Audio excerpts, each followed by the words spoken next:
Ahoy cruisers, welcome back to the weekly Helm report, your go-to for everything making waves in the cruise world. I'm your host, First Mate Steph, and this week, it's a full deck of drama, debuts, and deep sea detours, so grab your life vest and your latte because we're diving into the stories behind the splash. Whether you're planning your next voyage or just cruising through the headlines, you know this is the podcast that keeps your compass pointed towards the pulse of the ocean. Let's set sail. We're going to start with Norwegian this week. So they had a good week and a not so great week at the same time. So we'll start with the good. They reported a Q2 record of revenue at $2.5 billion and high occupancy at 104% despite debt concerns. So analysts are remaining cautiously optimistic. That's great. I like financial news being good, especially when it comes to the cruise industry. They had a couple of itinerary tweaks on the Norwegian Aqua in early 2026, so some adjusted departure times and port visits. They announced that they are putting a massive new water park, Great Tides, to Great Stirrup Cay, their private island, in 2026. So I think I talked about that a little bit last week, so I think they're going to try and rival something that, Royal has right now. And then in the not great news, they had a 79-year-old passenger who went overboard from the Norwegian Star near Newfoundland en route to Greenland. A code Oscar was issued and lifeboats were deployed, but there was no update on if the passenger was found, which usually that means that they were not. So good vibes into the universe that maybe they were found. Norwegian just didn't put it out, but over the years I have generally found that if somebody goes overboard and they are found, it is big news because most of the time people are not, or they just don't make it. So that's unfortunate. And then we have over to Virgin. So this made a lot of headlines, or at least Reddit lines, I guess. So a 7-night Scarlet Lady sailing in April of 2026 was canceled this week for a Summit at Sea charter. So basically everybody who was booked, their cruise is canceled. They got an email that said, hey, there was a charter and your cruise is canceled. You can rebook for, I think it was the week before or the week after. It was a Dominican Days cruise. I do remember that. And we'll match your price. And I think it was like $300 in a bar tab, and it might have only been for like the rock stars and the mega rock stars. So you can get a full refund if you are affected by that. But the thing is that the Summit at Sea charter is one of the headline speakers is Richard Branson. So he just took all of these people who were booked on his cruise and canceled them so he could speak. So people are pissed, which is like fair. I mean, honestly, I would be pretty upset if I had this booked and like it is in April, but like that is what, 8 months away and you're canceling on me. A lot of people have already bought flights. They buy them quickly when they come out because the people book way ahead of time. I mean, I booked my World America cruise in June 2023 for September 2025. So if I had to travel or something, I would see those flights come available and I would book them. But so that's not great for Virgin. I know people aren't really happy. And then besides that, like they're just prepping for their Brilliant Lady launch in September. So that's really where most of their time is going right now is promoting the Brilliant Lady coming out. They had their 2026 Red Hot Sailing Club voyage aboard it out of New York. So it featured disco legend Nile Rodgers, but that was their big thing this week is canceling for a Summit at Sea charter. People are unhappy. And then sliding over to Carnival. So they had a not great week. They had some good news. So they did announce a brand new cruise ship, the Carnival Festivale. I don't know why. There was a whole nother name in my head, but it was not it. But so they announced that they have a new ship coming out, the Festivale. I think it's going to be something similar to the Mardi Gras. So I'm pretty excited for that.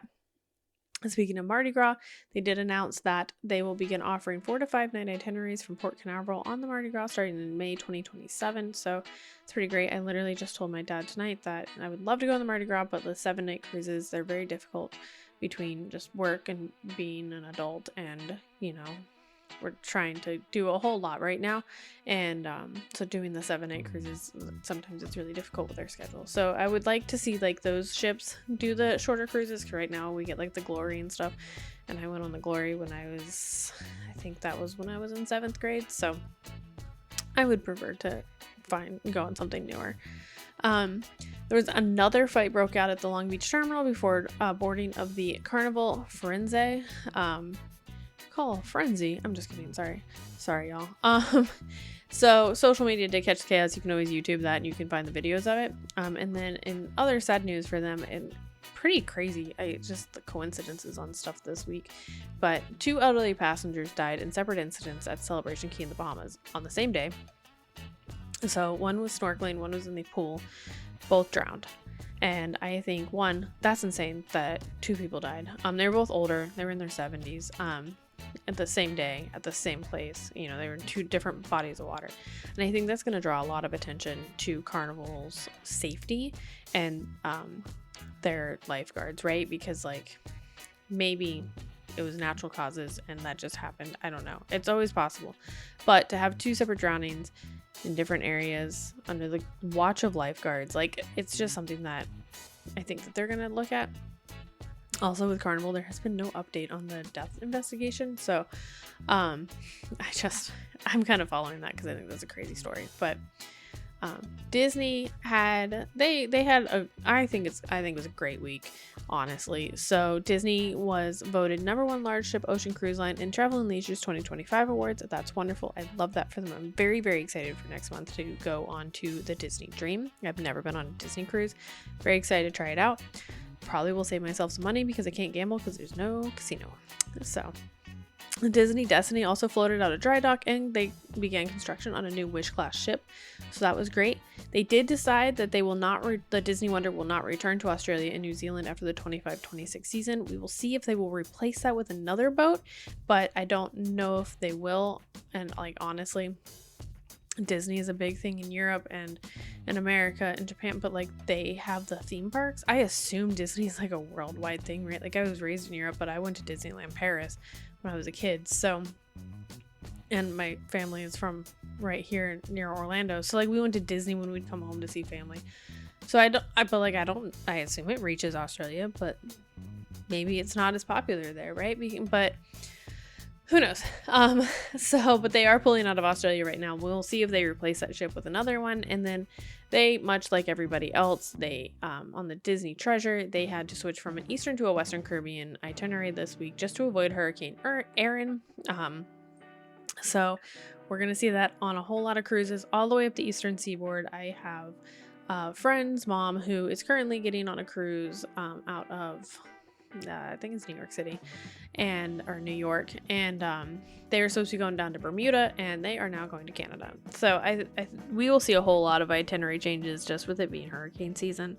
So with that being said, if you have a cruise booked in the next 3 months, right, have insurance. Like, do it. I have 3 cruises booked. I have to go put insurance on all of them. You can always do it.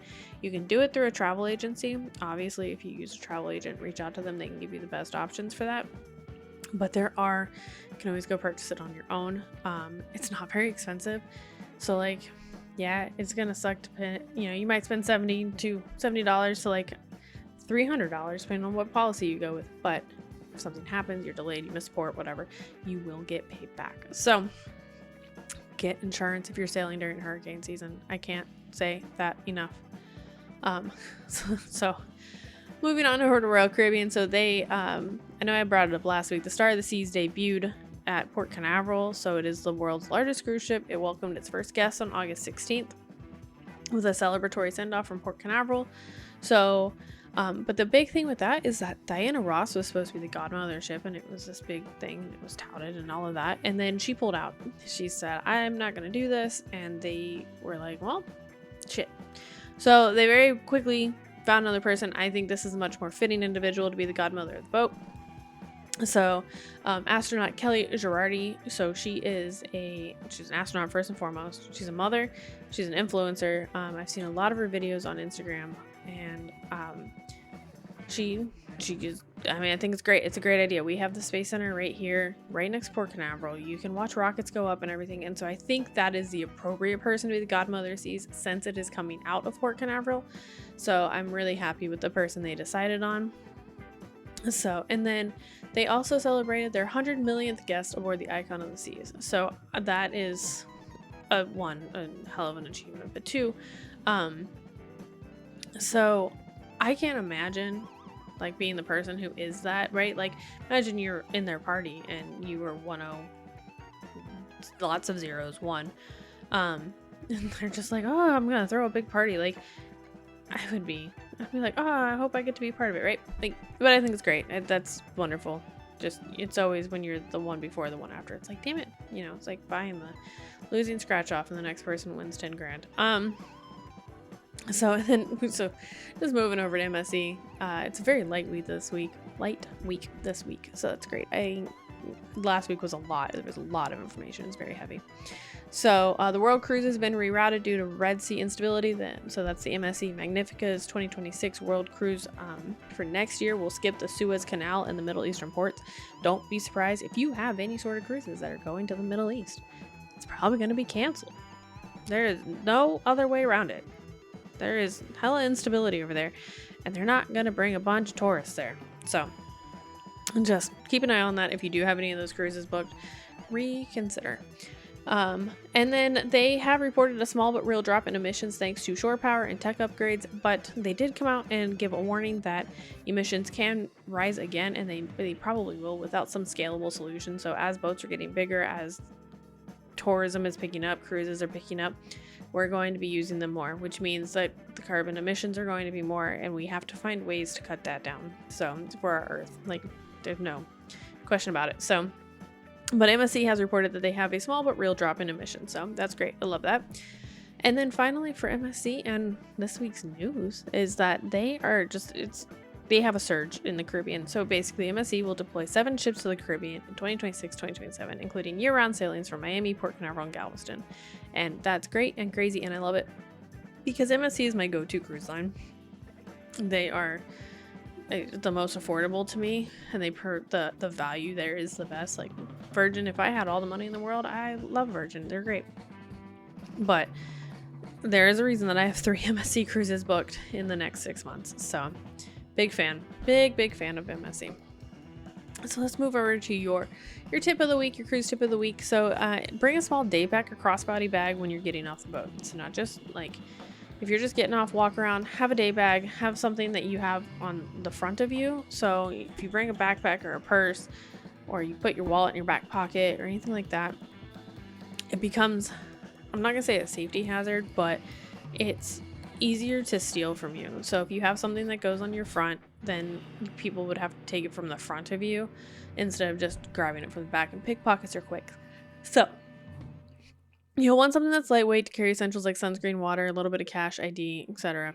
Stuff like that, without lugging around everything that you need. So you don't generally need your passport. You might need your driver's license, your ship card, maybe a credit card, cash, and then sunscreen, right? That's all you need.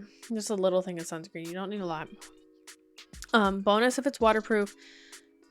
And if it has a hidden zipper for valuables, that's cool, but don't take your valuables off the boat, right? Lock them in your safe before you leave. So if you got a 5-carat diamond ring, leave it on the boat. You don't need it on the island. There's no reason that you need it on the island. Buy a silicone band if you want people to know you're married. That is just a personal thing. I have no reason to believe otherwise, honestly. If you have more questions about safety or you want some more safety information, Captain Dan and I actually did an episode this past week on safety of cruising, because there's been a lot with Poop Cruise and the Amy Bradley documentary on Netflix. So check that out. We go over a lot of statistics, talk about safety tips, things, just you know, it's on the Tales from the Ship website or on the podcast feed, so you can find it anywhere. So, and that wraps up this week's voyage through the headlines, from high sea heroics to ship shifting surprises. Well, that's a mouthful. Ship shifting. Whether you're counting down to your next embarkation or just dreaming of distant shores, we hope this report kept your compass steady and your curiosity afloat. As always, we want to give a shout out and a thank you to our sponsor, Starbird and Sunshine Vacations. And just remember, the ocean's always changing, but here at the Helm, we'll keep you charted through every twist, tide, and tropical turn. Until next time, friends, calm seas and clear skies.